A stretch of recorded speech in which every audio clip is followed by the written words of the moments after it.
Fireworks high above. Again, like Sydney, maybe giving the hint that we're about to have plenty on field as well. Gary Freeman with this long walk out.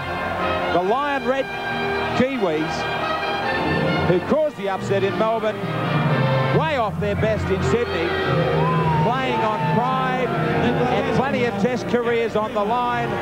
The reception will be less than warm.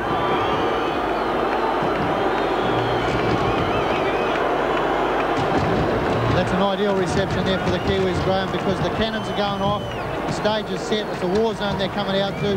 The look on their faces, they all know they've got the job to do. Gary Freeman there, big ask for him tonight, but he'll respond. He'll come up with the goods for us, I'm sure.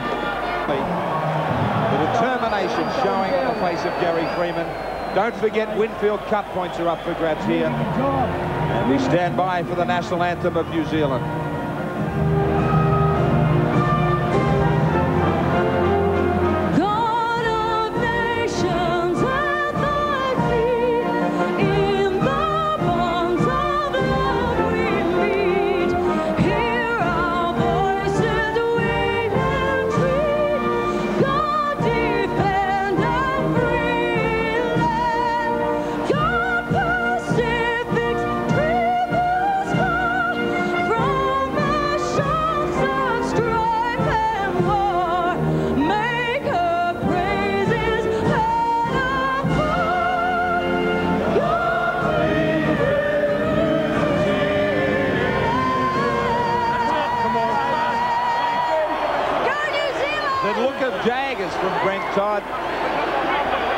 Naturally, they will now go near halfway to set themselves up to be led again by that young lock forward with a great test career ahead of him, Tarawa Nikau. He will lead his teammates as he has done in test number 1 and also test number 2. He just awaits to do the haka as Gary Freeman joins Mal Meninga to toss the coin to decide which way these two teams will run. Freeman comes back to join the line as they perform the haka.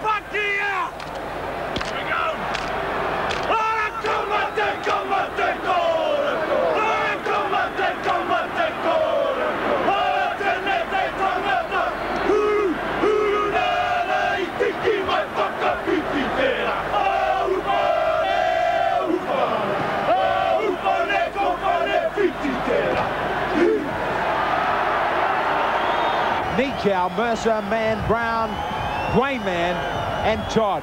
So that's the changes in this lineup from the second test. Now we're down to the first 40 and New Zealand to really make sure that they can keep this series travelling till half-time. Boddicker gets us underway deep. Down for Eddinghausen. Meninga gets deep to support him. Taken in good defence though. This will be vital, the first 10, for New Zealand to settle down. Salvatore hit very quickly. They come up and stop him right where he has to be stopped, that middle of the ruck. Now to Bella. He takes over, charging at the line, getting it away from the 22 just a little. Walters looking over the shoulder. Maybe they'll kick on early tackles. There's a hand in the play of the ball. This is not how they should start. Giving away an early penalty and letting Australia off the hook. Well, Gary Freeman's going to have a couple of quick words there because, as you're saying, it's not how we should be starting, and it's undue pressure. So the replay where there was a couple of hands in the play of the ball. Todd and also Dwayne Mann as Bella was trying to get to his feet. The difference being shown here as the Australians have possession through Bella. He throws himself at the line and he travels 5 metres behind it. He turns them around. That's the roll-on that the Australians got in Sydney. Now it's Clyde. Right in midfield, starting to launch a raid at the danger zone for New Zealand. Walters up the middle. They went to sleep. Looking for a quick play the ball. Langer to set the backs alight. Jackson with a fumble behind him. Still play on. And Australia lose about 15 metres. Eddinghausen up in the line. Langer kicking. Wisharda's out wide, the bounce. It comes clear. The Australians have it with 6 more. Right from the start, New Zealand on the ropes. Langer getting a ball back. So it is still only 8 metres away. New Zealand right on their line. Guy to get it wide to Jackson. Another kick. This time New Zealand recover. So not a good kick from Jackson. And that will ease things for New Zealand and for Bob Bailey. He now thinks that he can get away with not having too rocky a start. Yeah, well, there's a lot of pressure on Bob been throughout this week, but again, I think he's got the players' minds on the job, Graham, and they've been given a serve by everybody, including me, and I know Bob's given them a big serve. The pressure's on these players tonight, and I'm sure they'll come up with the goods for it. Todd now taking over, trying to do what Bella did a couple of moments ago. New Zealand's last series win was back in 1953 when they won the first 2 tests. This time round, to improve the situation some 38 years on, they will have to do it in a decider. Now the Australians talk back to John Holdsworth and get marks past halfway. They were penalised. They had plenty to say after this tackle was made on Peter Brown. And Holdsworth, I think it was Salvatore who had something to say to him. And the Kiwis travel down near the Australian 22. Good opportunity here for them in the opening moments. Brown goes without. Brent to Freeman. Powerful run from George Mann. One of the changes from that second test. Todd gets over the advantage line, crunching defence from Martin Bella. They push him back. 32 metres away. Brendan Freeman on a run around, looking for McCracken. No room to move for him. Bren decided to hang on to it. Now Freeman kicking. The angle for the sideline. Eddinghausen will leave it alone. Good passage of play for New Zealand to try and settle down. Yeah, but I hope it's not going to be indicative of what's going to happen during the game there, because those Australian players were inside the 5 there. John Holdsworth was pointing at them on the right-hand side of the field. I hope he's going to do more than point at them. Otherwise, it's going to be a trying night for us. He's got to stamp his authority in that 5 metres immediately, because Australia will take more advantage than New Zealand will. Tremendous atmosphere here. Remarkable sideline. Huey McGann, how have you felt this Kiwi side has settled into it? Well, after the first couple of mistakes that New Zealand made, especially around the ruck area where they tried to clean up their ruck, made early errors with Walters making a couple of yards and Alan Langer. Since then, New Zealand have been on the ball. They've taken the game to the Australians. The defence have hit hard, and in attack have thrown the ball around, and hopefully that's the way we're going to play for the rest of the evening. They do it right now. Jackson, bustled by 3 Kiwis. Geyer. They still have some trouble getting away from their 22. New Zealand will be looking to put some pressure on the kick here too. Touch judge coming in. Australia in possession, so this is likely to go against New Zealand. When they come down here, they can't afford to give penalties away. They want to make Australia do it as tough as possible at this end of the field. Now, Nico is called over. Dean Lonigan looks on sideline, the man who missed out because of a torn hamstring. The penalty will go to the Kangaroos. Geyer took it up strongly. Taken by Todd and Nico. Some swinging arms there. And really didn't look to be a lot in it, though. I think the linesman took offence to the foot coming up, Graham, even though there was nothing intentional in it. Nico was stunned, the look on his face at the fact that he was going to be cautioned over it, but the advantage lies with the Australians. Mann now tackling and throwing Gillespie to the ground. Graham, I'm already a little concerned. There's a gap behind the New Zealand play the ball area. Clayton Friend is playing behind there as a sweeper, but there is a big hole immediately behind the New Zealand play the ball area of probably 20 metres. Australia's going to capitalise on that if they're not careful. Well, here's the authority that you said from Holdsworth. This time it goes against New Zealand. A chance at goal for the Australians. Well, I just hope he's going to do it both ways, Graham, because I was watching you earlier play the balls when New Zealand had the ball. He has pointed at Australia now 4 times and hasn't done anything about it. There's no good pointing. He's been here. He knows what's required from these Australian players. You've got to jump on them straight away. No good picking on New Zealand, starting on them. He's got to be fair dinkum, be even. If there is a tough ground anywhere in the world for a referee to be ridden by a home crowd, is this it? It certainly is. This will be the... John Holdsworth has refereed all around the world, but this will certainly be his, he he won't experience antagonism towards him or influence towards him anywhere in the world like he's going to experience here tonight. Meninga with the first chance at points in the decider at Lang Park.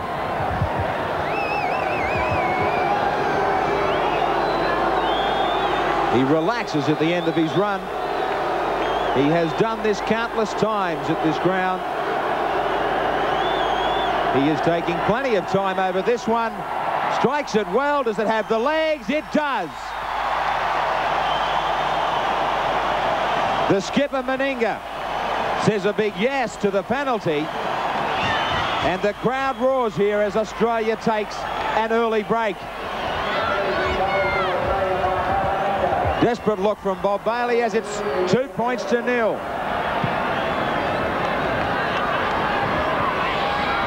Salvatore just short of the 22.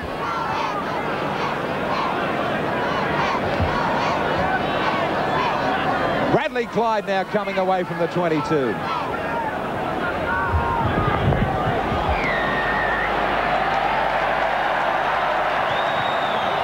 John Holsworth gives away another penalty.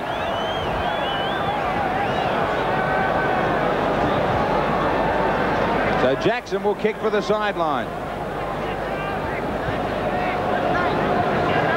There's a few Kiwis out there giving the referee evil glares at the moment for mistakes that they're making themselves. They've got to get their act together in a hurry. There's no good prancing around like one or two of them are doing already. They're being penalised because they're playing dumb. The Australians getting it out wide now. Wishart. Walters looking back for some supports. This time it's Salvatore. Australians get pushed over, and another penalty. You can't put your hands on a man in the play of the ball. George Mann gets marched. You can't lay your hands on a man in the play of the ball. Now, whether or not Salvatore, he copped a knee there from George Mann initially, and you just can't lay your hands on the man. Silly penalty from New Zealand. It was a silly penalty, but I think John Holdsworth has got to be careful he doesn't get carried away here, because that penalty could have quite easily gone the other way. It sucked George Mann in, but it could have quite easily gone the other way. But New Zealand has got to get their act together. Meninga settles for this goal given away, not by Dwayne Mann, but George Mann. Now, be careful here. Look for a knee originally from Mann. Bang, there it came there. That's what Salvatore resented. Yeah, so I think the knee was missed originally by Holdsworth as well. Yeah, it was. He missed the knee, but he's going to have to be careful because Australia, they are experts at this, but more to the point, our fellas have to get their act together. Just clear. There's no advantage whatsoever, none whatsoever, in touching a man in the play of the ball area. Meninga trying to improve the scoreline for the Australians. Right in front, 40 metres out. Meninga's got the right boots on so far. And the Australians now, they add another goal, and they take it to 4-0 over New Zealand. I wonder why he couldn't do that in the State of Origin series, Graham. He hasn't kicked well all season, has he, really? No, he hasn't, but he's a big-time player. He will respond tonight. Bella. The ball was travelling at great speed. He took it well, and then he got put down heavily by Iro. Great hit from Iro on Bella. Now, this is where New Zealand have been putting the pressure on, but then through some penalties, letting it off.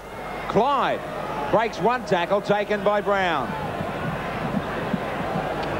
Jackson to the fringe of the ruck looking for a runner. He couldn't get support, but he breaks clear and gets it 32 out from his own line. A bit of a roll for Steve Walters. That's the gap that Graham Lowe was talking about. Clayton Friend had to put a plug in it. Now, Jackson, he's got numbers. He's thinking about keeping it, travelling out for Geyer to Wishart. The Australians put it down.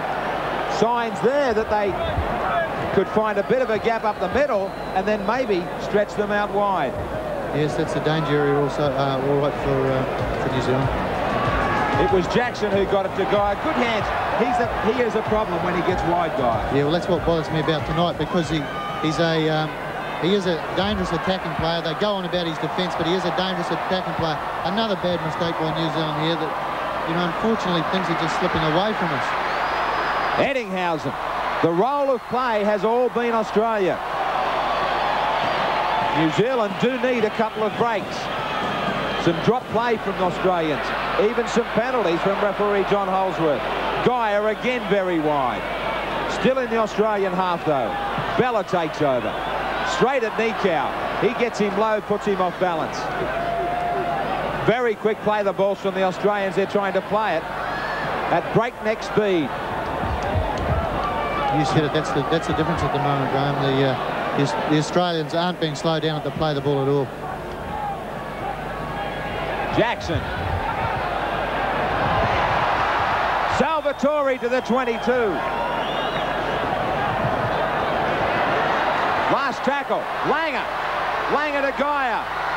Geyer kicks ahead. The situation is saved by Watson, but he'll be put dead in goal.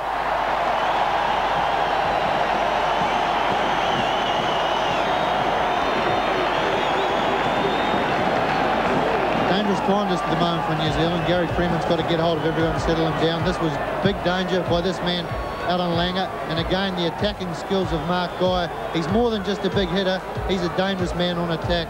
And he's going to have to be carefully watched out wide. Great tackle from Eddinghausen, but good play to cover that one in the end goal just the same. Interesting, the penalty situation. New Zealand, we talk about them giving away too many. Well, the Australians have those penalties, 5-2. So that's something for the Kiwis to start thinking about. Langer, out wide they go. Jackson has somebody inside. It was Daly. What a ball around the corner for Meninga. Meninga gets it to Clyde. Clyde is only 5 metres away. New Zealand on the rack. Langer. Plenty of possession for the Australians. New Zealand need the ball. Daly. Daly reaching out. Remarkable defence to save that one. Walters from dummy half. Held up over the line very cleverly. Marvellous scrambling. There's also great defence by Gary Mercer. That's two, I think, certain try-scoring movements Gary stopped over there. He's done very well. He's covering the field like a little terrier at the moment. He did well for New Zealand then, and he certainly dragged us out of the car. It was Walters who was trying to crib across. Look at the determination. 3, 4, 5 New Zealanders making sure they got under the ball. Graham, these areas here, I think that both McCracken and Kevin Iro are going to have to come in closer to the ruck, try and take the pressure off these forwards, because we need some big men with explosive power to come in and just try and give us a break. At the moment, we're just hammering away and not getting anywhere. I think that Kevin and Jared McCracken should both get in closer, try and get involved in the play, maybe 1 or 2 off the ruck instead of just waiting out where they are. Start again from Dave Watson, and Huey, I just get the feeling that it's a little bit like the Sydney Test, where the possession is all Australia's and New Zealand making a lot of mistakes. Making far too many mistakes at the moment, Graham, and they're just bringing it upon themselves. And when they do get the ball, they're doing silly things with it. What we've got to do is exactly what George Mann's doing. Now it goes to Iro. So they try to catch Australia on the fringe. And this is just what New Zealand need. At least Holsworth has been consistent here. The Australians were holding down the Kiwis, who were looking for a quick play of the ball. Freeman was back on the inside after Iro nearly got clear. And it was Steve Walters and also Jackson involved. I think New Zealand should take a leaf out of Australia's book there. They are making sure they put Gary Freeman on the ground. We've got to do the same to the halves on the Australian side. The ball weighted out to George Mann, who's trying to get wide like Geyer is in the Australian side. Now Todd doing the hard meters up the middle. Friend switching it to Freeman. Now to Iro. Taking on Daly head-to-head. He needs the assistance of Jackson to put the big man down. McCracken yet to have much of a touch in this match with the ball. Dwayne Mann hammered in defence by Bella. There's no way in the world those Australian players were back 5 metres. Again, Holdsworth just pointing at them, waving his finger at them and watching them move up. Boddicker with the kick. Eddinghausen takes it beautifully, running back to his own line. Good chasing from New Zealand, although they leave a little bit of room for Wishart. Now Holsworth currently has the New Zealanders back about 8 metres from that play of the ball. Australia on an early tackle. Confident to go wide to the back line. Jackson with a slow play of the ball. George Mann there doing his best to stop the Australians from getting too much of a roll. That gap behind New Zealand's play the ball area is getting bigger and bigger. Clayton's in there covering it, but it's a big ask if one of those big front rowers come buzzing through there for Clayton to have to pull him up. It's a case of the birthday boys here at Lang Park tonight. George Mann 25 today, Ian Roberts 26 today, and the Australian team on the bench. Great run from Bella, and as we said earlier tonight, Alan Langer was 25 yesterday, so both teams looking for some celebrations for the birthday boys. Boddicker getting across to this kick. He gets an awkward bounce. Now it sits up for him. He beats Geyer, and he takes it to the 32 as New Zealand start to enjoy a little more possession. Quickly out past the 40. Watson, who has been busy from the far wing. Todd with a strong run up the middle. Wayne Mann looks to Peter Brown, and it was a very skinny 5 metres from the Australians. Watson taken by Wishart. Now Holsworth let the Australians again travel easily past him in the 5 metres. Ball gets back to Friend, knocked on. Australia have it. There's no way in the world New Zealand's going to be able to attack out wide while the Australians are playing that umbrella-type defence from an offside position. Now Holsworth, he's got them back 10 yards. He's laying the law down to the Kiwis. Right on the 32 in midfield, Australia, they can set either side of the ruck. They stay left with Martin Bella. He breaks 2, gets the ball down to Eddinghausen. It was a difficult pass. Boddicker knocks on. It comes back to the original error from the Australians, and it will be a New Zealand scrum feed. Remark again, Graham, I think it's important that both McCracken and Kevin Iro come in closer to play the ball area and try and pick it up quicker rather than wait out in their centre positions, because we need their explosive running. At the moment, we're just being bugged down. There's no way in the world we're going to get through. Boddicker with a bit of a surge down the blind. From a long way back, Mercer tackled quickly by Clyde. Friend to Todd, getting a little bit wider himself. Friend again. Freeman, the combination that took New Zealand into the 88 World Cup final at half and 5/8. The ball rolling to the sideline, but it stays in play for Eddinghausen, chased by Iro and tackled by that big combination of McCracken and Iro. Daly doing some work for the forwards. Great tackle from Todd as Daly was trying to get clear. Now Bella, who is working overtime. He's playing. He's looking very, very dangerous the way he's running, but he's being allowed to gather steam, and he's stepping back inside to that area where New Zealand hasn't got the ruck area covered, straight in behind the play the ball. Quick hands from the Australians. Daly back to Meninga to Eddinghausen.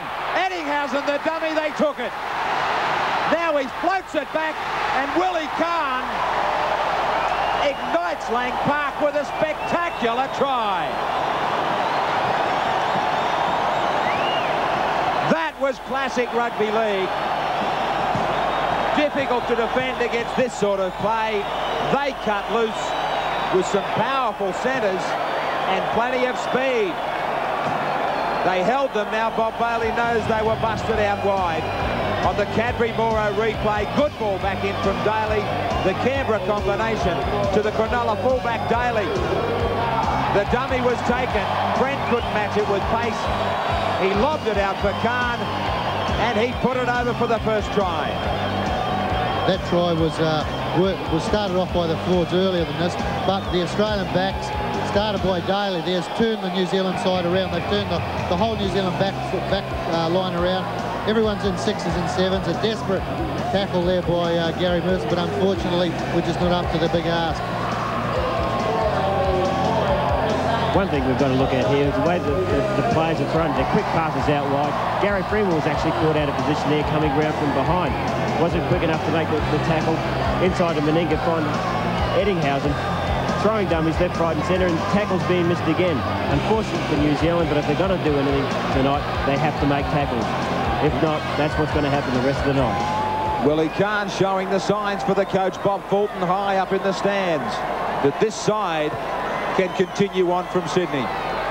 Meninga from way out near touch, 198 points for his country, and captaining his team in the green and gold for the first time at Lang Park. A very still night here. It's been a gorgeous day in Brisbane, around 22, 23 degrees, and a perfect night for rugby league and a test series decider. Meninga, 2 out of 2, make it 3 out of 3. It is the dream start for the Australians. 10-0 they lead, just a little bit past midway in the first half. That was unfortunate for New Zealand there, Graham, but I called Gary Mercer over on this side being turned around, but unfortunately it was Clayton. He had to cover across from the centre area of the ruck. New Zealand bench is looking very, very concerned there, but we've got to try and get better field position. We haven't had field position in their 22-metre area at all. That try was started by a strong run by Martin Bella on the other side of the field. Quick play the ball, and they just caught us on the others back on this side. It's remarkable you talk about the possession. Ian, can I also... It is nearly 2-1 in favour of New Zealand, in favour of Australia at this stage, and as you say, not one play the ball for New Zealand in the Australian 22. Huey, what about this defence? This is better from New Zealand. It is better from New Zealand, but one thing they're not doing, they're not moving up together as a line, and when they are moving up, they're moving up in ones and twos, and that's giving players like Walters and Langer holes to run into. We've really got to pick that up if we're going to go anywhere later on in the year. But defence, that is something we have to really pick up at the moment. Iro, he will have to show something special. He's gone looking for the ball. Now New Zealand are a little bunched. Bob Bailey, knowing that they need to score, knowing that they have to be the next scorers, they can't afford to let the Kangaroos get away again. George Mann breaking one tackle. Still standing and unloading to Nikau to Mercer. He sights a gap, puts the foot down. The Australian defence maintains its line, though, both sides of the ruck. Freeman trying to break it up a little, but Langer read it. And he got into the open spaces there, and he's finished off strongly by McCracken. Still this pace from the Australians in the quick play of the balls. Wishart will play it just inside New Zealand territory. Jackson, Meninga, again it's the overlap. Daly to Kahn, back to Daly. Smart play, Clyde. Very skillful play there by Australia. You've got to take your hat off to them. Bradley Clyde, he's a wonderful player, and Laurie Daly, they're the two of them, must be two of the most outstanding players in the world. Now they turn Langer back on the inside. Do they keep their line? They do. But Gillespie is allowed to unload. Bella, he is giving a free ride to Gary Freeman down near the 22. Possession is all Australia. They need the ball, New Zealand. Jackson to Salvatore. Out it goes to Wishart. Wishart looking outside. Meninga on Bonica. The big man wins. New Zealand just haven't seen the ball. The Australians plenty of it, and they are doing some brilliant things with it. From one side of the field to the other, and they have busted them again. Salvatore helped set it up on the Cadbury Moro replay. They had stretched them to the right. They brought it back to the left. Salvatore floating it out wide to Wishart. Now at 6s and 7s. They couldn't scramble out of this one. And a good big man on a good little man. As I said, the big man won. Yeah, well, again, this was smart play by Australia there. Good strong run by Salvatore. Sucked in the defence, but still able to maintain an unmarked player out on the flank there.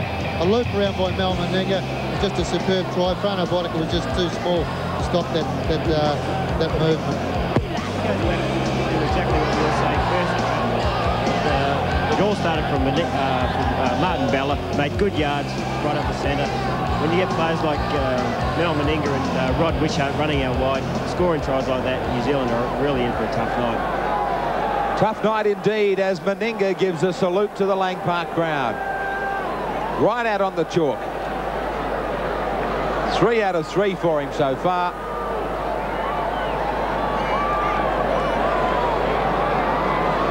Larry was saying that he is a big match player, with the possibility of this being his last test at Lang Park. He wants to wave goodbye, maybe, in the biggest possible manner.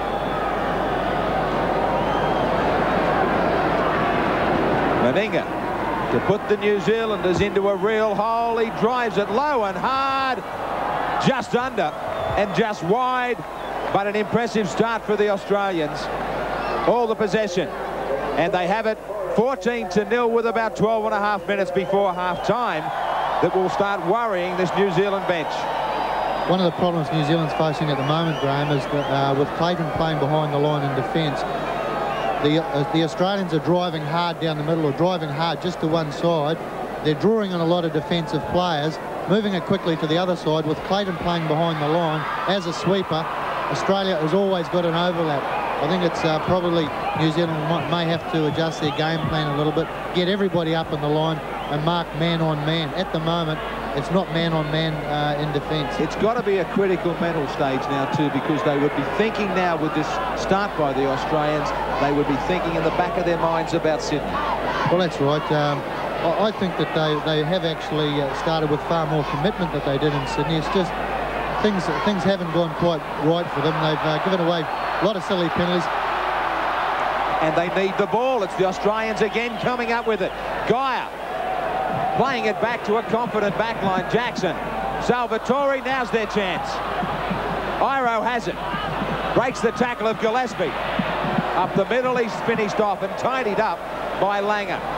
Now Todd quickly to the advantage line. That's what they need. They need to get the ball over to the far side of the field, over to either this side that they're coming to over here. Here goes Clayton Friend. He's got Freeman coming. He throws the dummy. Luckily for the Australians, Jackson was out of the line and back covering with Walters and Eddinghausen. Now the Australians way offside. Iro. He has a teammate in the road. Dwayne Mann will stay there this time as dummy half. Short blindside for Peter Brown. Beating the tackle of Langer, and then he hands it back to him. And look at the numbers here for Australia if they decide to use it. But Salvatore head down towards the 22. Well, that was criminal, that, because New Zealand were not allowed to attack properly because the Australian backline was just miles up offside, and Holdsworth has done nothing about it. He's continually pointing at the Australian backs and telling them they're offside, but not penalising them. Daly allowed easy space up the middle. Also Walters, too easy. Right near halfway. Daly is first receiver for Jackson to Meninga. Meninga stepping. He brushes away his Canberra teammate Brent Todd. No love lost here. It's Test football, and the Australians want the tag of world champions. Daly. He's been a problem out wide, as has Clyde. You see, that's what Australia's doing. They're actually playing Bradley Clyde out in the centres, and that, coupled with the fact that New Zealand's playing a sweeper behind its defensive line, is just getting them a two-man overlap continually. The ball looking as though it might have just gone slightly forward, allowed to continue by Holdsworth, taken by Boddicker back to the 22.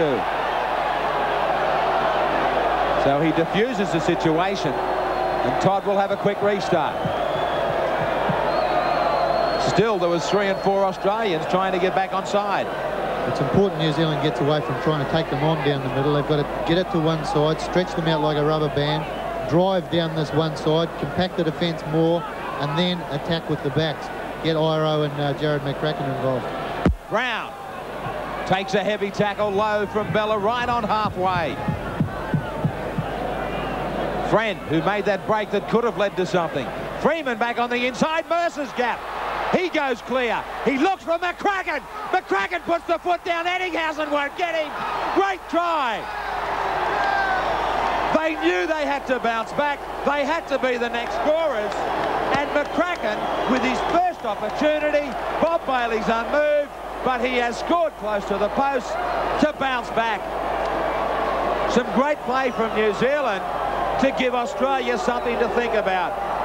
Friend on a run around with Dwayne Mann, cleverly thought out. Mercer busted them up the middle. And just look at this man, McCracken. He sighted the try line, he put the foot down, and he waved everybody goodbye. Great try that, but again, it was started by good positive forward play on this side. Well thought out by Gary, as you said. Again, and the big centre, Jared McCracken, coming in as support. He's got what it takes. He's got plenty of steam, plenty of power. He knows where the try line is. That's what New Zealand has got to continue with doing. That's exactly right, Graham, and the way that we're throwing the ball around here and changed the direction of play. Gary Mercer, a lot of mobility for a second row from the wing, finds a centre partner in Jared McCracken. Too much pace for the cover defence. That's where we're going to score.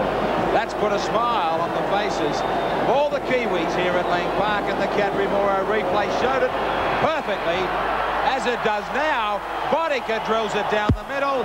We've got a test match back on our hands. Plenty of confidence for New Zealand and a little bit more possession as they get within 8 points here in the test match decider. 7 minutes away from half-time, and it's 14-6. Graham, you questioned just a little while ago how New Zealand was going to respond. Were they going to think they're back in Sydney? Were they going to be up to the task?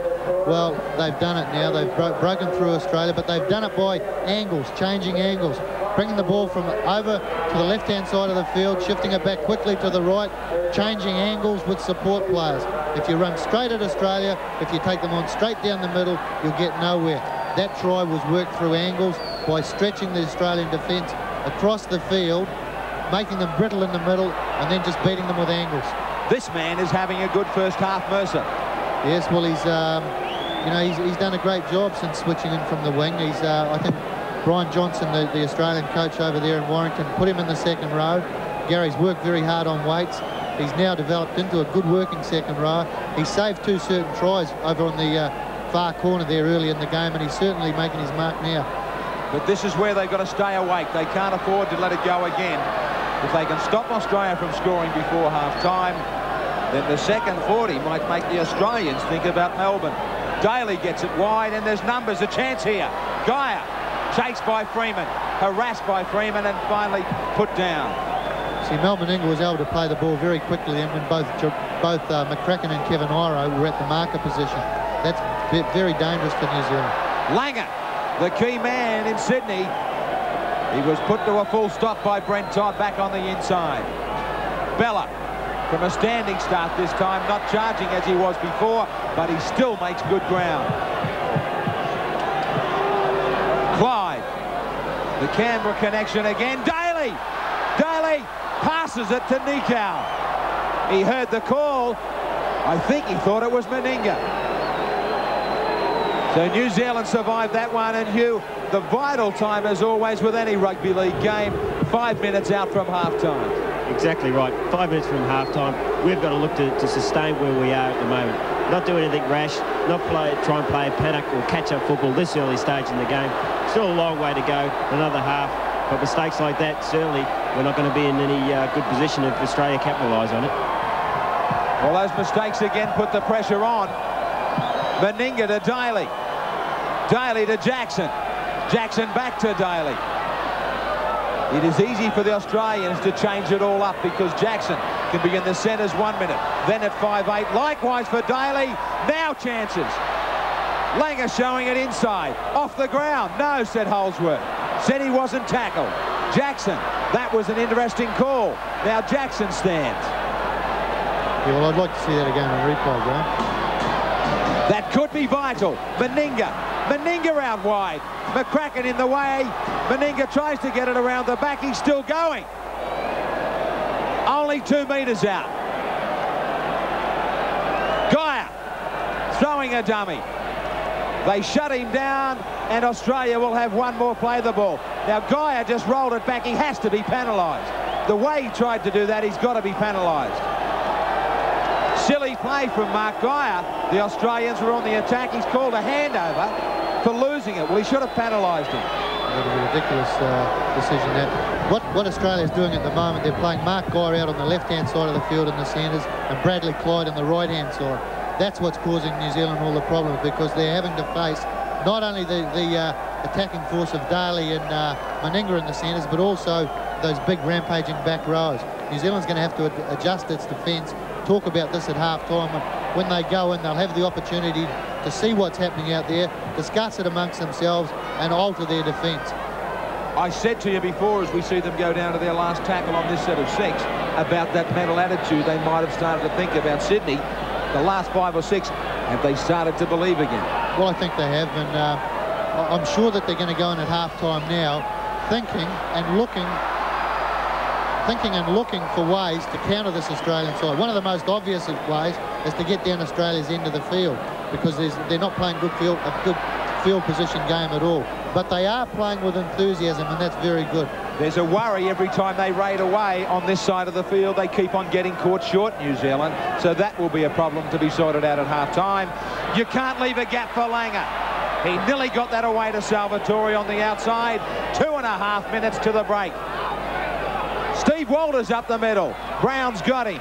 Now to Clyde. Clyde goes back in search of support on the inside. Eddinghausen to Geyer. Eddinghausen back around. No, it's Daly. Just outside the 22, one more tackle. A tired New Zealand side looking for the break at half-time. They need the ball. Salvatore's trapped. Back to Jackson. They keep it alive. Eddinghausen loses it. Back it goes. He puts up the bomb. It should be taken. Just outside the in goal. Bodica will have it. Pushed towards the sideline. Unbelievably taken over the sideline on the first tackle. Yeah, did Eddinghausen knock that ball on, Graham? He called it a knock back. It was a line ball, and it was perilously close to the in goal, the bomb. So now they will have to hang on 90 seconds before half-time. This is the most critical period of the game at the moment.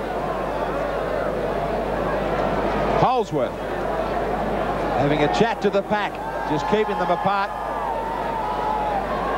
Langer looking for a clear tunnel, a quick play for Australia. Meninga. Low was Iro. He gets assistance from Freeman and also Bodica. Only 60 seconds.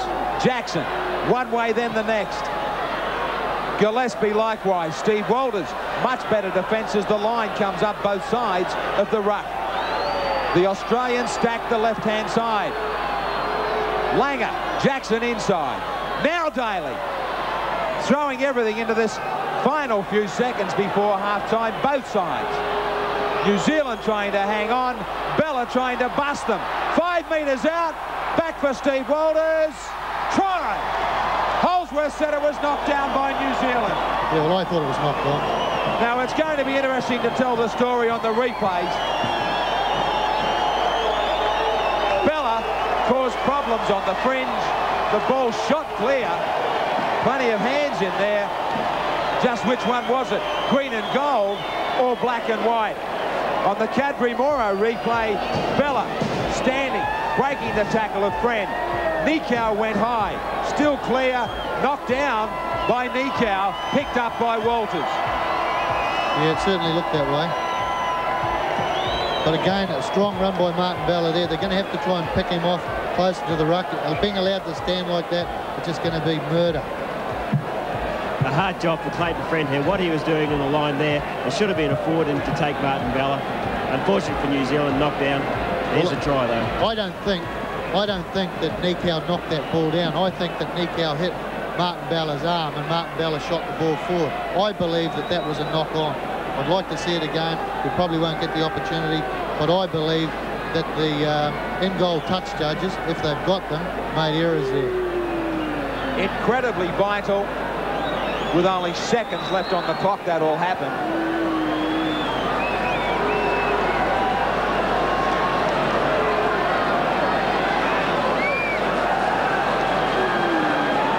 Meninga with this kick from out wide. This time he sprays it, but they will go to the break, enjoying a good scoreline. And it is 18 points to 6, but Australia have had all the ball, all the run of play. Everything has been going their way. Full of confidence they will be, but New Zealand with a little possession they have had. Australia have had it for 77 tackles to 50 from New Zealand. But it is a different story in the opposition half. It is nearly 3-1 in favour of the Australians, and that has helped them with the scoreline to give them the confidence here at half-time. Big crowd at Lang Park for the Test match decider. The Ultimate Test Match Series, live and exclusive on 3 Sport, as the New Zealanders, the Lion Red Kiwis, go back to chat to Bob Bailey to try and turn it around after the break. The Australians lead by 12. We'll be back with a whole lot more here at Lang Park right after this. Don't go away. Possession, George Mann. He loses it.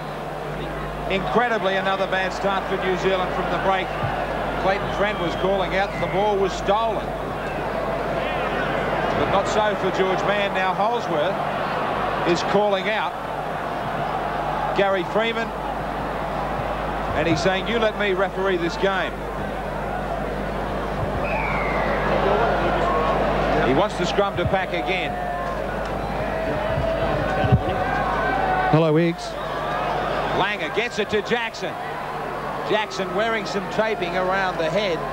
Possible eye or Sorry, mate. We've got Dean Lonergan standing by for a quick chat with you again. Daly to Geyer. Geyer wide. Meninga. Meninga travelling to the corner. Wishart, they won't get him. Unbelievably bad start for New Zealand. They've just got to learn that you can't make mistakes at your own end. Well, it's diabolical for us, Graham. It's very disappointing, but again, you've said it. You've got to learn you can't make those mistakes. The handling errors, 5 in their own half made by New Zealand. Make it 6 as we start this one. The Cadbury Moro replay. Rod Wishart gets try number 2 in his Test career. Well, again, Guy standing out wide there, giving it on to Meninga. You know, you just can't stop these big blokes if you're going to make mistakes that close to the line and give them those opportunities. Well, New Zealand can't afford to do anything else wrong out here. What we're doing, we're staying inside the players. Guy was able to get on the outside of our players. What we've got to do, we've got to get on the outside of them, stop players like this getting over in the corner and scoring points. But Huey, the whole thing's just down to mistakes, isn't it? You know, like it is very, very frustrating when you're sitting here watching that, because you can't deny the enthusiasm of the New Zealanders today. There has been plenty of enthusiasm. They're standing down there wondering what the hell's happened. Well, I'll tell them what's happened. They're making dumb mistakes that 8-year-old and 9-year-old players make. Brent Todd has tore his guts out for 2.5 games, and he's been let down by players around him making silly mistakes. So Meninga again after this Wishart try. Right out on the sideline. The Australians with the perfect start to both halves. Meninga from the sideline. He's drilled another one. It is Meninga's Test match so far. The Australian skipper raises the flags all round the ground as the Kiwis come back for the restart. Let's take you down to Hugh McGahn. He's been joined by Dean Lonergan. Dean, obviously the team very disappointed going into the match there, so after half-time. What were the comments by Bob? Well, what Bob really stressed, and it's something we didn't do just then, was ball security in our own 25. He said, we're still in this game. If we can score in the first 10 minutes and hold them out, you know, we're still a big chance. Obviously that hasn't happened. And the one thing he did stress was ball security in our own 22, and unfortunately we fumbled it in the first 2 seconds of the second half, and it has cost us. Unfortunate, Dean, but thanks very much for your comment. Well, the New Zealanders had to make all the first half tackles with the Australians enjoying so much possession. 88 tackles made by New Zealand, 64 by Australia. Dwayne Mann with 14, Nika with 12. The Australians only in single figures. Salvatore with 9, Gillespie with 8. But it is back to fundamentals for a New Zealand side who looks so entertaining, so good in the first test in Melbourne, hardly dropped a ball. Yet tonight here in Lang Park, 6 times they've fumbled in their own 22. That try they scored, that great try that Jared McCracken scored, was scored for one main reason. They had good drives over to one side of the field. They spread the Australian defence, changed the angles with the return play. It resulted in a try. They've got to get away from this straight down the centre play. Get it over to one side, stretch the Australian defence, ping it back the other way. At the moment, they're just not putting enough pressure on the Australians. George Mann taking it to the line. I'd like to see New Zealand with a share of possession similar to the Australians. Now George Mann takes them on again, but he loses it once more this time. Fortunately, it goes back into the support of Dwayne Mann. Friend stepping to Peter Brown. Brown to McCracken to Blackmore. Blackmore kicking over the head of Eddinghausen. An awkward bounce. And Blackmore chases his own kick and puts Eddinghausen down on the 22. Jackson wide, and he wants to go that way on the first. Wishart straightens. Clinging on was Mercer. Now Jackson. The support play from the Australians is quite brilliant. It's very good. They're giving New Zealand a lesson on how to play, but I'd just like New Zealand to get a roll on for 10 minutes, try and maintain possession for 10 minutes, down Australia's end, you know, maintain good field position, just get a roll on for 10 minutes and see what happens if Australia is put under pressure. At this stage, they haven't been pressurised once in the match. I don't think that we've gone through a good set of 5 followed by a deep kick to the corner once in the game yet. Now it's Clyde as they continue to use these big men out wide. Geyer and Clyde, players who can really match strides with 3/4. Jackson over the top. It looked to go a touch forward, but he hasn't called him back. Bodiger to the in goal. He forces it. Now Holsworth allowed that to continue. I thought the ball from Jackson to Wishart, this one coming up here, went forward. Thrown one side of the line and taken well. He had to stretch right out for that, Wishart. Yeah, it was marginal, but I don't think you can complain too much about it, Graham. It was a touch and go pass. But there's a lot at stake here. It was good work then by Frano, and I think a touchy decision that... it was touchy whether he really got enough pressure down on that ball. Yeah, well, the ref said he did, so that's fair enough. You'll take it. We'll take it. Now the Australians come back. You know, I think that I hope the New Zealanders are reminded that this is World Cup points here today. You're not just playing for the third test or the decider. It's World Cup points, and New Zealand can increase the tempo here. I know there's a big if. There's a lot of ifs in all games. Look out, Daly charges onto it. Eddinghausen up the middle. Nikau gets there in time. 5 metres away, the Australians. Jackson, hungry for more tries. He's still only a couple of metres away. Running out of tackles. Geyer slips the ball. It's another try. I said it in Sydney. I'll say it in Brisbane. You can't play this game without the ball. Whilst you've got to keep on tackling, not for 80 minutes against a side as big and as strong as this. Geyer on a short blind side takes on 2 and 3. Beautiful ball round the back. That from that angle looked forward. Yeah, it certainly did, but you know, it's the damage that these big fellas are doing out there. The referee said it was a fair try, so that's all that counts. Those big fellas standing out there are just creating havoc. Sometimes, Graham, you just can't defend against class. That's all it was there with Mark Geyer. You can't defend against like that. You can't train for things like that. That was just sheer class by the man. Again on the Cadbury Moro replay. The power of an Australian side that is starting to get itself in gear against this New Zealand side for vital World Cup points. Still plenty of Kiwis, you know, giving us plenty of support out there. I was just going to say what we needed to do was try and increase the tempo when we had the football, but Australia took the wind out of the sails. And what I have to say now is I believe that New Zealand has got to make some immediate changes. Like, you may as well put at least 2 players on, make a change, try and alter the pattern, just get us back. We've got to basically play a touch football type style of game when we've got it. Meninga has been deadly. 4 tries, 4 goals, I should say, and 1 try. A lot of the kicks from out wide. Again, that's a situation. This time, he doesn't have it on cue.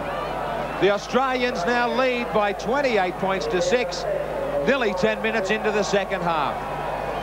Huey, any sign of any replacements coming on at all there? Is anybody warming up, or what do you think the situation should be from now on? Well, firstly, there aren't anyone warming up on the sideline. Everyone's a bit dull. there on the bench. Unfortunate, but something that the rest of the players can't look out for. You can see them talking there on the sideline, but certainly disappointing for New Zealand. But we still haven't given up. Let's not give up. Let's not get into Well, it's not good defence here. Salvatore easily through the line. That might convince Bailey to make some changes. Bella. It's almost like since Sydney, the Australians have just grabbed the reins and decided to go. Kiwis are shell-shocked at the moment, and while they're in that situation there, it is very, very difficult to overcome. Look at this defence. Unfortunately for Blackmore, he was on the wrong foot, and from a chip and chase, they've picked up about 30 metres in defence. Well, they're the areas there that I think New Zealand should attack from. Those changeovers immediately. I know we got knocked back quickly, but we should have attacked out to this near side wing immediately. Now it's too late. Iro to the outside of Daly. The ball back for Nico. Now to Watson. See, under pressure, Kevin was able to make quite a bit of ground there. If we had have attacked earlier, there was an opportunity. This is the type of play we have to put on. George Mann, he has success out wide. He's going to have support too. Freeman inside. Freeman to the 22, much better. Yeah, that's the type of play we've got to get on. Stretch them out wide. Now, Willie Kahn penalised for putting the foot into Gary Freeman. Dropped his knees in the play of the ball. This is where New Zealand, with a fight back like this from Freeman, have got to keep their cool. Well, Graham, as I was saying, I think that from turnovers, they've got to attack immediately. That ball from that turnover, even though it was good defence by Australia, they knocked us back 10 metres. It was rucked in once, then given out to Kevin on this side. If it was unloaded immediately, a try was on this near side of the field. As it turned out, when they offloaded, they nearly came up with one. Well, here's the try chance now. Nico standing. They've shown if given enough possession, they can make their own holes. Mercer pushed the ball to Watson. Long ball back on the inside to Friend. Stepping, now Bodica head down, thrown to ground by Bella. There's a bit of disorganisation in the Australian ranks in that defence now. It's because the ball's being chucked around, the angles are being changed, and New Zealand has got to do this for the final 20 or the final 15 minutes or so. Back it comes. Freeman. They stand 10 metres out from the Australian line. Freeman wanting to go wide. It missed everybody. Bodica picks up the dregs. Last tackle. The Australian defence holds. Freeman, little fumble in the dummy half it looked like. Picked up by Wishart, hit around the throat by McCracken. Penalty against Freeman. Again, they let it slip at this end of the field. I've got to keep saying it. We're into test football, but I haven't seen so many fundamental mistakes. That's right, Graham. You know, we're very lucky that Jared McCracken didn't get a 10-minute spell off the field for that. And like Gary at this stage, there's a lot of pressure on Gary, but he's got to just rally the fellows around him. You know, like you know, it is pretty hopeless for us at the moment. But we can come back and make a big fight of this game, and it's going to take an inspirational talk and gathering of his troops by Gary. It's a lot of pressure on Gary's shoulders now, but we've got to move the ball around as we were doing in that previous phase and not follow it up by these silly blimmin' mistakes. Well, the penalties have favoured the Australians in this one. They have those penalty count by 6-4. Now Koloto warms up and goes to the sideline as Meninga makes a break. Back it comes Jackson. He handballs it back out to Kahn. Clyde. The Australians enjoying so much possession. Every time they look up, there is somebody there to take on with the ball. Short blindside. Last tackle, Daly back to Steve Walters. He kicks it back to his own team. Bella to Eddinghausen, breaks one tackle, puts up a midfield bomb. No one's under it now, Bodica is. Bodica to the outside of Clyde, but he can't get away from him. Huey, the change for New Zealand. Yes, and Mosi Colato on the sideline warming up for Gary Mercer. Apparently Gary has hurt an AC joint. It's troubling him out there. He's come off there, as we see on the sideline. What effort he did give out there was well worth it. He tried hard, especially in the first 40. Now he goes sideline with that problem shoulder. Todd looking for support. Iro. He gets away from Wishout. Can't get away from Meninga. The ball comes back to George Mann. Dwayne Mann. Dummies. Steps. Still stepping. Friend, here's a chance. Nikau, if he can get it wide. The pass took too much time to get out to Blackmore. He had to stop for it. But he still unloads to Colodo. But again, it's that stretching type play, that elastic type play that's giving New Zealand success, and they've got to ensure they keep doing it. Colodo's come on the field now. He's a fresh player. There's a lot expected of Colodo. There's been clubs over here, ours one of them, chasing after him for his talents.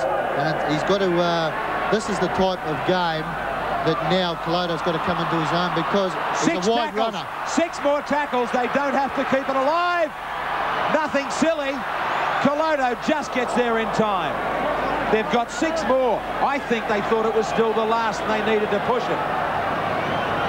Now, Todd, he's the experienced one. He can settle it down. Give them time to set themselves. There's space on that other side of the field if they get it there quick enough. Watson, round the back for Bodica. Mann taps it back. Now, what's he playing? Now, he's playing a knock-on against New Zealand. Remarkable call from Holsworth. I can't work it out. If there's anybody from England who knows all about English referees, maybe you can. Jackson. Now that's a knock-on, and we all know what's going on. Jackson says that, no, I don't. Bob Fulton hiding behind some fans high up in the stand in the Australian camp. The scrum stats, all the stats here at Lang Park seem to favour Australia. They have the scrums 5-2, make it 5-3 now. Blackmore into the clear, grabbed by one leg from Clyde. He was gone. What a tackle from Clyde, but he will be penalised. Now, why isn't that a professional foul? Why doesn't he get 10 minutes in the bin for stopping the roll-on? Coloto. I'm going to say it here and now. We are calling for neutral referees in test matches at a time when maybe the best referees will do no matter what country they're from. That's right. Freeman. Those players are not onside. Those Australian players are not onside. New Zealand trying to get back into this series, trying to find some points.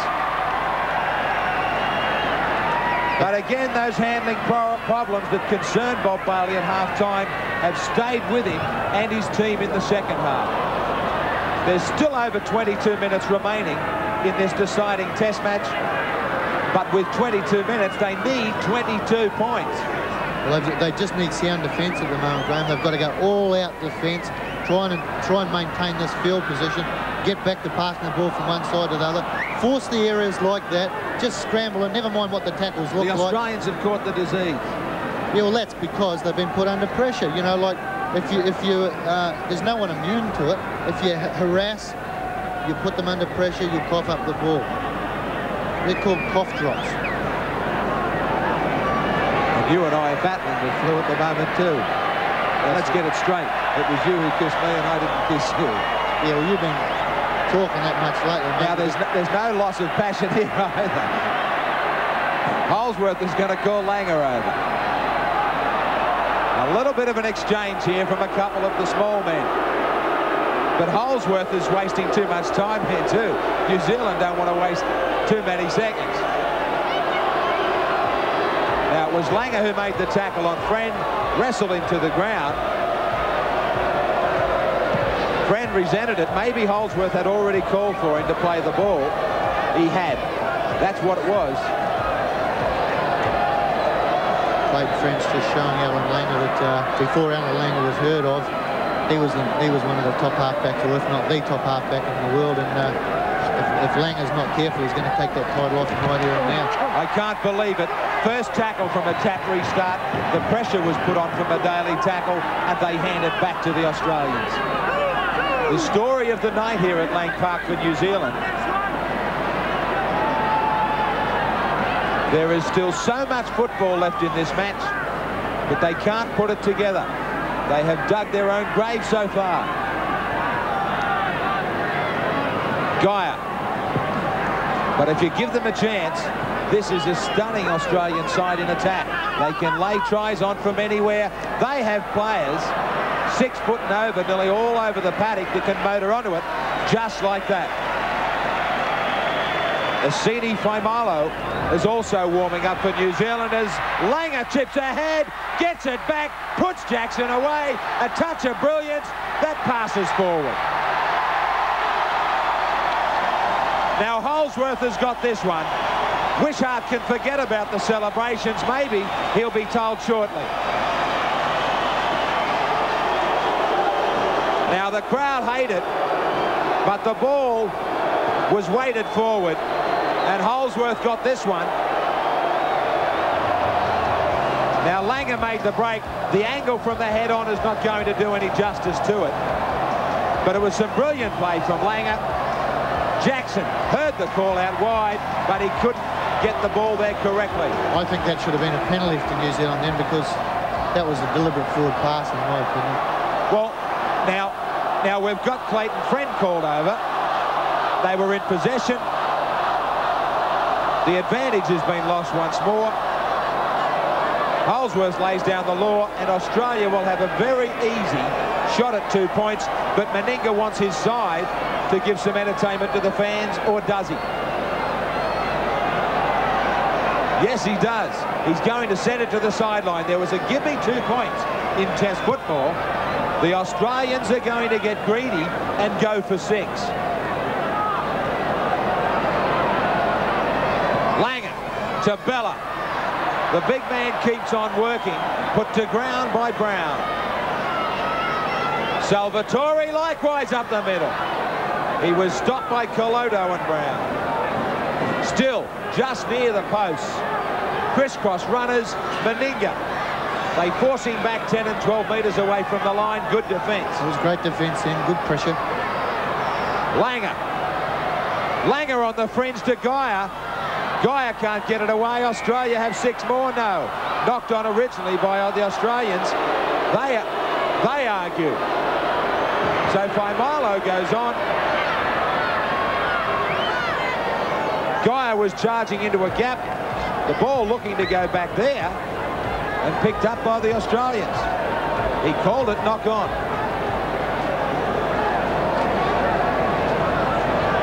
Peter Brown is the man to leave the field for Faimalo. Boddicker into the line, taken by Eddinghausen, picked up and put down a second time as Brown leaves the field. Blackmore brings it away.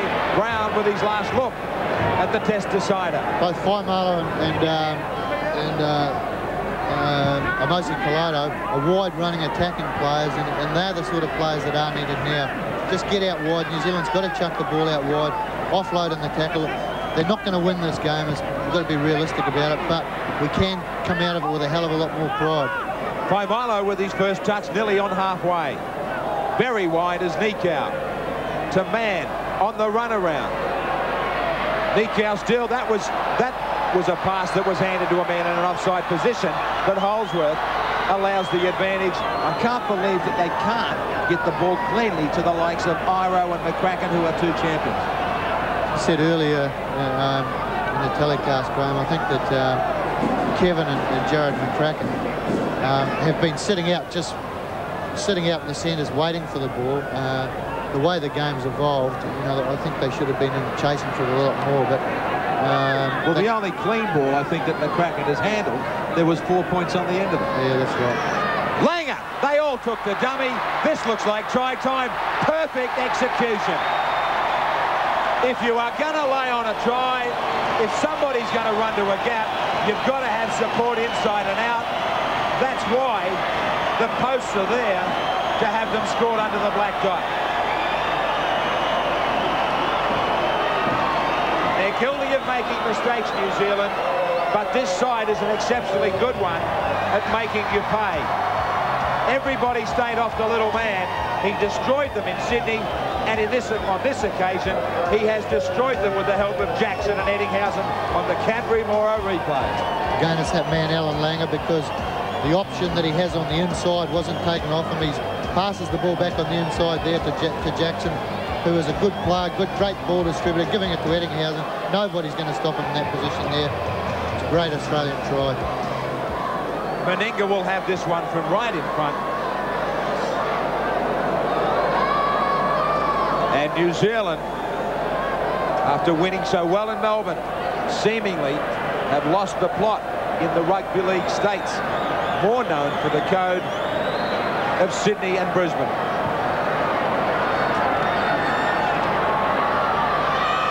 Meninga having a field day.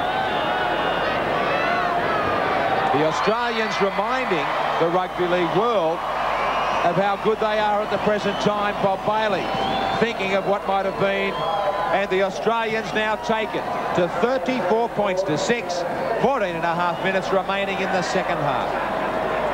Graham, it is disturbing, isn't it, when you see the damage that New Zealand can do by moving the ball out wide. The first try that they scored was from stretching them over to one side of the field, bringing it back the other, changing the angles on the brittle defence. It brought them success, but they unfortunately keep reverting back to taking it down to the centre. Well, I've got to say that they were guilty of helping themselves get into a whole heap of trouble in Sydney, and a number of decisions have gone against them tonight, but again, it is still their own fundamental play that has really started to dig the grave. It is. I've been very critical of the Kiwis earlier in the week. I felt that the Pride and a few other odds and ends left a lot to be questioned, but I must say they have come up with effort-wise, they've come up with what's required. But the skill factor-wise and the concentration that's required for Test football is just not there. Well, they go to sleep again in Australia. Plenty of support. Jackson, he threw that forward. Now, I don't know if Meninga overran him. It happened so quick. The replay will tell the story. It was a definite forward pass. Don't worry about that. Good play from Langer. They leave him alone again. The gap just opened up. Jackson on the inside. He fumbled. He threw it forward. Referee was perfectly positioned. Meninga thought he might have had a try. Try number 2 it would have been in this test.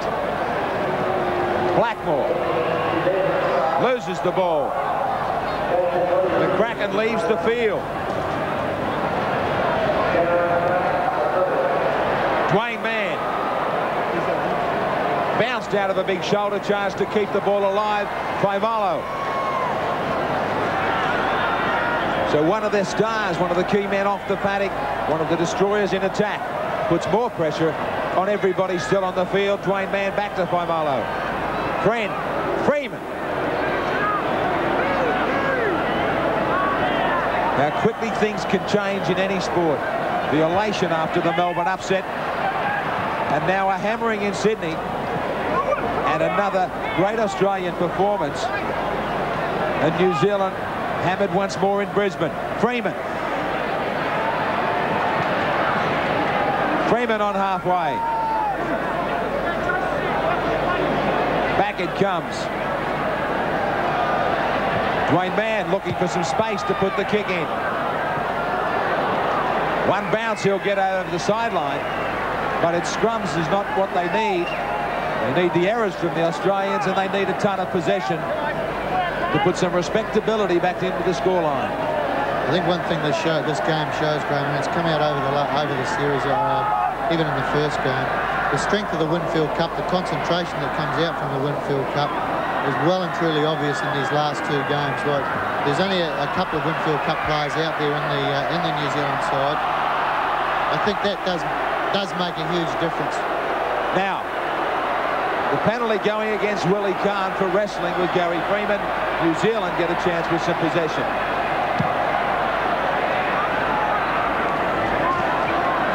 Jason Williams is out there. Todd now. Chance at a try for New Zealand. Faimalo running one out, easy pickings for the Australian forwards. Friend switching the play to Nikau. He's taken by Geyer 10 metres away still. Looking for their second try, New Zealand. Watson, run around with Friend. Coloto, he gets it back for Friend, but they've lost about 20 metres. Iro, taken quickly by Daly, and he got plenty of support from Clyde. Friend to Watson. Watson nowhere to go but switch it back to Friend. Quickly to Kevin Iro. Gillespie's there. The ball came off the Australians. The ball came off the Australians. New Zealand have 6 more. Nikau finding it hard to bust this strong line of Australia. Not now though. Watson ankle tapped as he was going through. Dwayne Mann to Friend. Some frantic play here. Good bounce for Bodica. Jason Williams on Willie Carney. Can't get away from him, but he is only 5 metres away. Desperate for this second try. Freeman to first receiver. Inside to Todd. Hammered by 3 Australians. Friend once more to the back line. Iro with some room. He can't beat Daly. It has been an engrossing duel between the two of them. Nika to Friend, to the in goal from Freeman. Jackson forces it, trying to break up some variety. The Australians will come back with the line dropout. Huey McGahn has joined Jared McCracken sideline. Thanks, Graham. Yes, Jared, I know it'd be disappointing out there with the result, but it also disappointing coming off in a test match. What's the actual extent of your injury? Well, the first 5 minutes I hurt my shoulder in a tackle, and it just wasn't the same. I felt weak on that side tackling, and it was for the benefit of the side. I come off and get someone, fully fit out there. What do you think our problems are out there tonight? Oh, well, we're not really moving up in the line, and we're missing a few first-up tackles, and defence is the name of the game, and if you miss first-up tackles, they get a roll on, and they've been scoring out wide, which is not too good for the New Zealand side. Disappointing, Jared. Thanks for talking to us. Okay, Hugh. So McCracken will now have to think about the Winfield Cup and his Canterbury team's chances of the semi-finals. Salvatore. I think McCracken probably said it all. The only thing he didn't probably add was the handling mistakes. Yeah, well, again, it's back to the Winfield Cup experience, Graham. Like these New Zealand players, there's quite a number of them have come from not very strong sides in the Northern Hemisphere. And I think it's just telling now.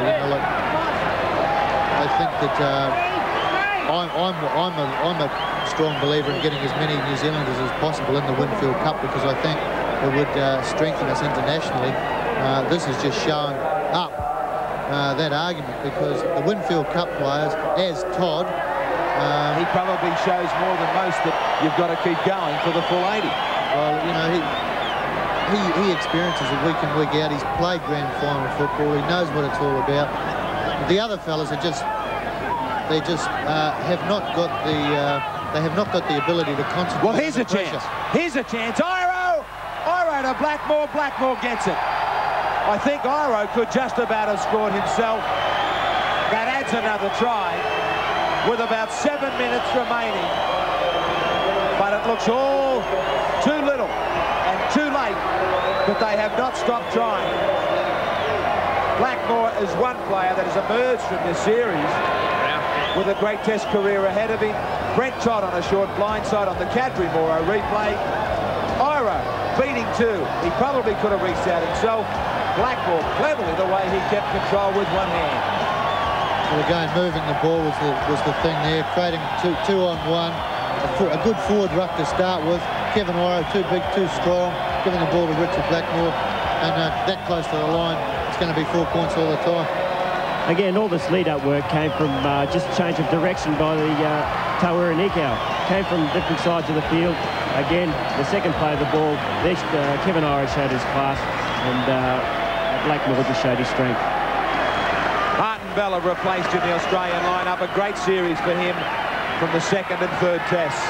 Now Bodica, the former All Black, from the sideline. He shows his skills late in this decider. From way out wide, he gets the goal. that sends New Zealand into double points. But it is still a long way away. Australia leading here by 34 points to 12. Meninga back to halfway. And a lot of people back home in New Zealand, Louie, are going to say, we threatened in the first test, we threatened to do something very special. Where does New Zealand Rugby League go from here? Well, I think New Zealand Rugby League has got to look much closer at allowing their up-and-coming players, their top players, to play in the Winfield Cup competition, because it just shows out every time we play Australia, the experience, the concentration that's required at this level is just not up to scratch unless you've been in the Sydney competition, unless you are up to the levels of play week in, week out, as these Australian guys are. Dwayne Mann now showing some skills. Huey, your thought about next year, next season ahead for New Zealand? Well, I think New Zealand, as Graham said, have got to have a few more players in this Winfield Cup competition. We've seen in this series so far the experience by Brent Todd and Gary Freeman, and Clayton Friend obviously already played in this competition. That experience shows, and that's what New Zealand need in the future, and hopefully New Zealand League will look at something like that. They give it back pretty easy to Australia here, and Wishart comes up with the reply. Langer, quick hands in the back line, beautiful hands from Daly, forward from Geyer. Mile forward to Meninga, that pass. It is still play on though. Back to Khan. Who wants to put the man down with the ball? Daly trying to smell out a try on the end of this. Johns finished off just outside the 22. So some of the Australian replacements out there. Brent Todd off the field for New Zealand. Daly to Cartwright. Cartwright a one-hander to Eddinghausen. Eddinghausen looking for a second try. 12 metres away from the line. Langer. Geyer. Flicks it out the back for Langer. Eddinghausen. Wrestled to the ground by George Mann. Just one more tackle for the Australians. Langer looking for a ball runner. Roberts is there. It was on the inside if Hasler could handle it, but he couldn't. New Zealand have it, and they come away with it through Watson. The ball being thrown everywhere now. Both sides looking for tries. Chance for New Zealand. Iro. It is a chase from Wishart. Now Blackmore. Blackmore restarts. Beats Wishart. Salvatore intercepts just when there was 2 and 3 New Zealanders there in support. Now there's only about 2.5 minutes left. Hopefully, in a test series like this that blew up in Sydney, there won't be any frustrations that creep in. Yeah, well, I think that you said when Blackmore coughed it up when there was 2 or 3 Australians in support. The thing was, Blackmore coughed it up when the pressure was on, and that's what New Zealand has done all the time. They've played right into Australia's hand. Australia hasn't had to do it a lot themselves to receive the advantages that they have been doing. Like the ball was coughed up then, not because Australia was there. New Zealand was. The ball was coughed up because it was under pressure. It's a harsh thing to say, but it's a fact. Now Geyer into full speed, as is Meninga. Clayton Friend is beaten. Meninga back on the inside, beautifully taken by Daly. Nikau won't get him. Spectacular try, one end to the other.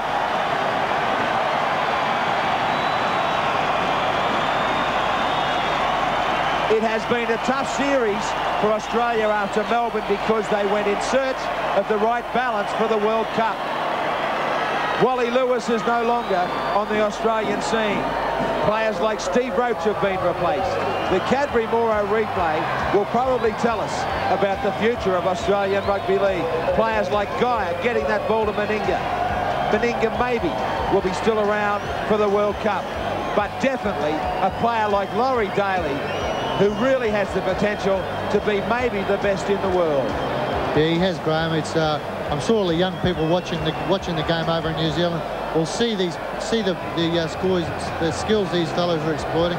Like Geyer there, he's so big, strong. Meninga, He's 30 years old now, 31 years old, but look at him, he's playing with vibrancy. Laurie Daly there, he is one of the finest players in the world. He's going to be one of the finest players in the world for a long time yet, and I think he's a good example to all young players watching back in New Zealand to what you can be, what you can achieve if you try hard. That's exactly right. And the Australians have got their minds on the job since Sydney. 7 tries tonight. And Meninga again from in front. He adds 2 more points.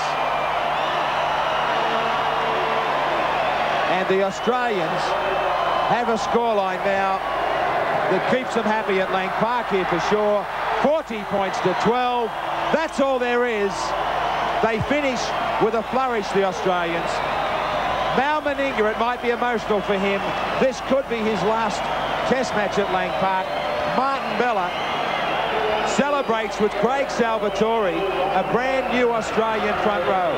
New Zealand, I couldn't agree more with Huey McGann and Graham Lowe's comments as we see the players swapping jumpers. Auckland and New Zealand have got to get involved in the Winfield Cup. Disappointment for Brent Todd tonight, but hopefully the Australian Rugby League will bring them in, give them their chance to expand. Players like Freeman have tasted it. The Australians taste it week in and week out. They couldn't keep it going since. Good game, Mike. Thanks, Mike. But I think as New Zealanders, we've got to take our hats off to Australia because they've showed us what skill, speed, dedication is all about. Toddy's got nothing to feel disappointed about. He's given his guts, as is Gary Freeman there. But as Kiwis, we've got to take our hats off and congratulate Australia because they've played fine football over the last 2 games and really showed us what professional rugby league is all about. yeah, you said it all. It's a great Australian side. It is not embarrassing to be beaten by them when they are in such tremendous form. Brent Todd was looking disappointed. Let's go down now with Clint Brown. His sideline was Todd. Okay, Brent Todd, just how bad is the shoulder injury, mate? I felt it in the first half, and every tackle I went into, I could feel it pulling the muscles on my neck, and my neck's pretty stiff, so I've done the AC joint or something the doctor reckons, so I just have to ice it now and go back to Canberra and cop it sweet. What's your reaction to the loss tonight and the effort of the Kiwis on the Test series? Well, I thought the guys put in a lot better effort tonight compared to Sydney. They went out there pretty committed. Just that the Australians played absolutely awesome again, and I don't know how we're going to stop them. It's going to be tough, but full credit to the Australians. They played very well, I thought. The commentators are talking about we need more players like yourself and Jared McCracken in the Winfield Cup to improve our standard. Do you think that's the right move for the future of New Zealand League? Well, I think so. I mean, we play against this sort of stuff week in and week out, and this is just it's sort of another club game. And these guys, they're a lot faster than our guys, and they showed it out there. And I think a few more players in the Winfield Cup would help it immensely. Okay, Brent Todd, thanks for talking to us. And we're just trying to grab the Kiwi captain, Gary Freeman, who's sitting over here. Gary, bad luck tonight, mate. I know the boys played with a lot of commitment out there. What did you think of the effort by the Kiwis? Oh, it was a great effort, mate, but, we just really fell down again when we made too many mistakes in the first half again, and even in the second half we just dropped ball and it was just one of those nights, mate, where everything went wrong for us again. It's just, I don't know, we trained real well over the week and put a lot of effort into our defence. Well, I suppose when you're going to make twice as many tackles as the opposition, it's very hard to sort of get anything in attack. We made a few breaks and the pass just went to ground, or there was just an Aussie there. It was just one of those nights, mate. What about the refereeing tonight? Mate, it's the way it goes, you can't change the score. The score's there. It doesn't matter what the man in red does. Do you think getting a team into the Winfield Cup like Auckland would be good for New Zealand League from now on? Yeah, I think it'd be great for New Zealand Rugby League in general, and for the public back there to see what sort of preparation goes into preparing for just a Winfield Cup game. And then there's another step up for a test series, so I think it'd be great for the players back there to sort of experience the mental things that you have to go through to prepare yourself. Okay, Gary Freeman, thanks for talking to us. Right behind we have Kiwi coach Bob Bailey. Bob, disappointment tonight. What did you think about that performance?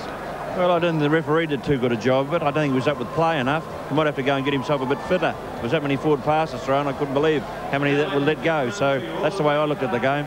But all the best to Australia anyway. And Laurie Daly, he's a good mate of mine. Thank you, Laurie. Yeah, mate, yeah. Okay, Laurie. Okay, there's a nice moment with Laurie Daly wanting to have a beer with Bob Bailey after the game. You said before the game you thought the refereeing could be crucial. Which part of the refereeing really annoyed you the most? Well, how many forward passes did he let go? Most of those forward passes created tries. You know, I'm very disappointed he's refereeing tonight. I don't usually blame referees, but he's a bit slow to keep up with the game, and that was the problem there tonight. What about the silly mistakes by the Kiwis early on? Well, your team makes mistakes. We didn't go out there to make mistakes, but you know, I mean, they get awarded a try just on half-time there that was costly. They said the ball come off in New Zealand. It didn't come off in New Zealand, it came off an Australian arm. Okay, overall, your thoughts on the series and the performance by the Kiwis in the 3 Test matches? Well, I thought we played well the first and we lost the next 2, so that's the way it goes. There's not much more you can say about that. Okay, Bob Bailey, thanks for talking to us tonight. And let's go back to Graham Hughes just to wrap up the final score analysis with the third and final test won by Australia with the decider at Lang Park. Thank you, Clint. 40-12 to Australia. Kahn, Meninga, Walters, Wishart, Clyde, Eddinghausen, Daly tries. 6 goals to Meninga. And for New Zealand, McCracken and Blackmore, the try scorers, 2 goals to Frano Bodica. And of course, the presentation now of the 4X International Trophy. This test was battled out by the 4X Kangaroos and the Lion Red Kiwis to make the presentation. We'll take you down now. And of course, Mal Meninga, a great moment coming up for him. Well, tonight, I'm sure you will agree with me that saw rugby league at its finest. That's Frank Burnett speaking there, the managing director of 4X. And they've been marvellous sponsors for the game. Gary Freeman, I think they've done a fantastic job for not only for the state of origin up here with Queensland and helping my lot out, but also backing the Australian Rugby League and being the major sponsor for this series. Well, you gave us one hell of a shock. Well, but I know he's talking to a very biased Lang Park crowd. And Meninga will be making his way up to accept the trophy. The captain of the 4X Kangaroos. We've got sponsors, of course, that have looked after us right throughout the series. Cadbury Moro, who have put in a tremendous amount of support for this test series. Ansett New Zealand, who really is the #1 airline back home. I know it's your favourite, Lowy, and we thank them for their support. The Kiwis, of course, will be back. That's Hemi Tara, Graham. That's Hemi Tara. He's travelled long and hard and wide, and he's one of the legends of the Kiwi side. He's got Gary Freeman there, mate. He's had a hard job as captain of the Kiwi side the last couple of games, but I think we can feel proud of it. I've given the Kiwis a bag in the last week, mate, but you know, I know we got flogged today, but I think they responded well with good, strong effort, and that's the main thing. You know, like pride is to do with performance. Our performance wasn't up to scratch today, but there was effort. Well, let's take you back now, because Mal Meninga, this marvellous moment for him in what could be his last test, will walk up to accept the 4X International Trophy and speak to a crowd that have taken him to his heart.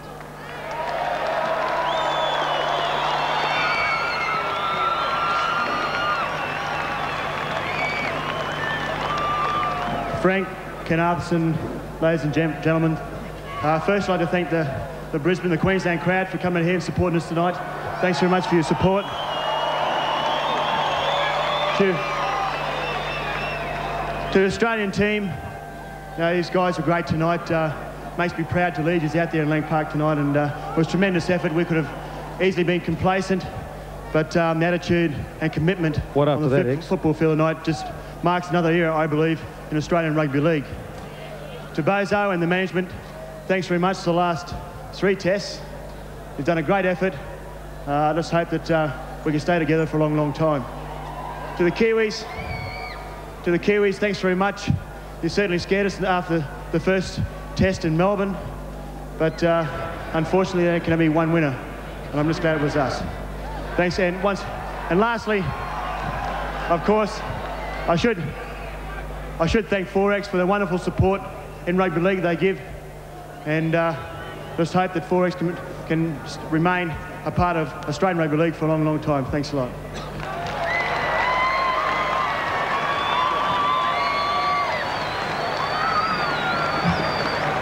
Thanks, Mal. And also, Mal receives a special commemorative plaque, and all the boys in the team, for the first time, a special initiative on behalf of the 4X company, Each member of both the winning and losing sides will receive a commemorative plaque. So can we call up all the Australian boys to receive their commemorative plaque from Frank Burnett?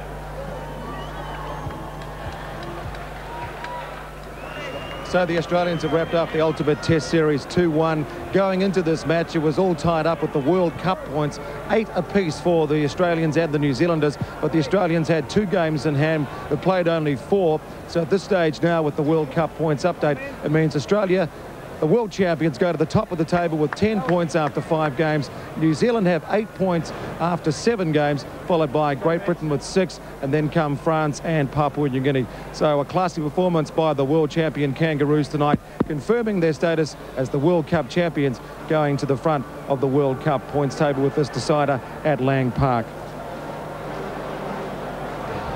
There's Laurie Daly holding up the 4X trophy. Martin Bella, a big night tonight. Hugh McGann, your thoughts about this Test series? Well, I think when we look at the final analysis and look at the way the games actually went, it was a lopsided affair. After the first one, as we've always said, that the first one promised so much. The Kiwis really shouldn't be disgraced with their performance. A few things went against them tonight, a few refereeing decisions, as we mentioned earlier. But they're still, just looking at the players as they're walking through, they've still got their heads up, which is pride. They still feel pride in themselves, pride in being New Zealanders and Kiwis. That can never ever be taken away from them. That's evident, as I said, by them keeping their heads up tonight. But overall, a series that we can learn a lot from. If we had to pick out a Ubix MVP player of the series, who would you go for from the Kiwis, Hugh? Well, at the moment, I probably wouldn't go too much past Jared McCracken. Certainly he didn't play the second test, but we knew how much we missed him in that. He played a strong role again tonight until his injury pulled him off. But a player of the future, I really couldn't go much past him. If I was to go for anyone, I'd take it to Brent Todd for his tireless work, which did go unheralded. But if I was to go for anyone, in just saying that, Brent Todd, because of the work that he did. And as I said, I forgot all about him because he's that type of player. Okay, just apologise for that rude Australian just working the shot there, but that's one of those things. Here's Gary Freeman with his acceptance speech after the defeat from the Australians.